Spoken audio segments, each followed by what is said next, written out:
I would now like to bring on the closer,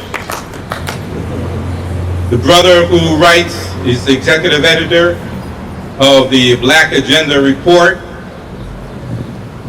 Brother Glen. Power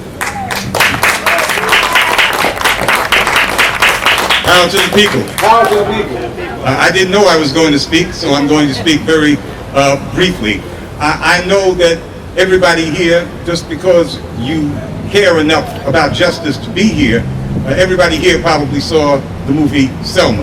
Yeah. And of course, Selma was a great moment in 1965, which pushed the country over the hill in terms of getting the Voting Rights Act.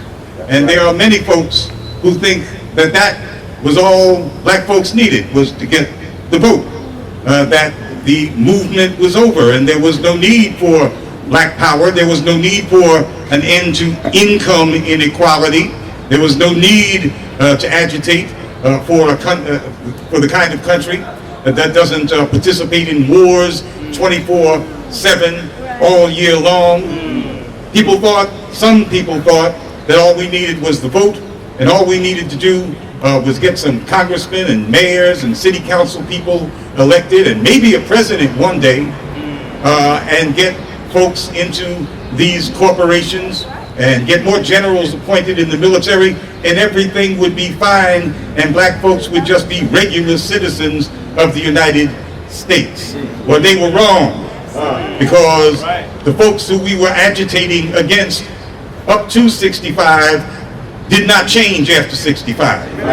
And they decided that if we were not going to stay in our place, they begrudgingly had given us, or had allowed us, some demands like the right to vote and public accommodations and such, but it was very grudgingly. And they said if we're not going to stay in our place, well then they're going to create a place for us.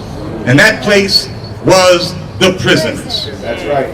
And their response to these movements, to the civil rights movement, to the black power movement, and to the general movement for economic justice, their response was the mass black incarceration state. That's right. So we go from 1970, when there are only about 250,000 people in the federal and state prisons of the country, to a high point just a little while ago of 2.4 million. That's right. We go from a situation in mid-1960s when 70% of the prison inmates in the country were white, to a situation in which 70% of the prison inmates in the country are black and brown. This is payback for our movement.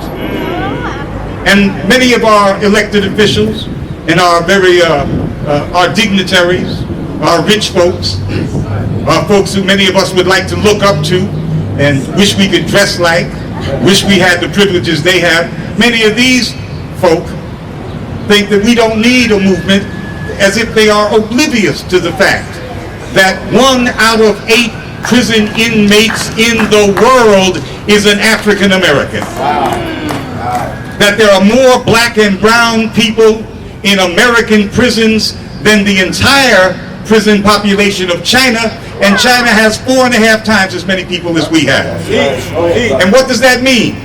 That means that if you go by the numbers, by the metrics, as some folks like to say, if you go just by the raw numbers, the United States is the biggest police state in the world. That's right. That's like it is. And I know that Plainfield doesn't have as grave a police problem as lots of places, but it is part of the United States. And that means it's part of the biggest police state in the world.